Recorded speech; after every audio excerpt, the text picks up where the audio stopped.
بیشتری ما پروای مادر نداریم. زن دوست داریم.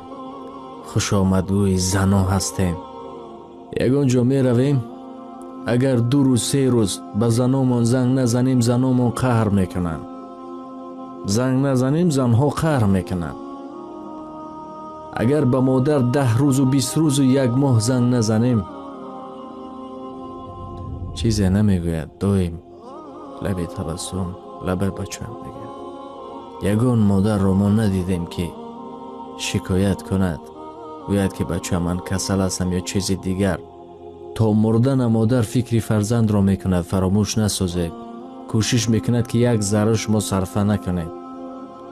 اما شما ناموس کنید، پول ندارید، فروشید تلفنتان را، برید سر 1 سال 1 بار مادران را اما استراحت فیزلیچیبنی و دیگر جاها 1 بار دم گیرند.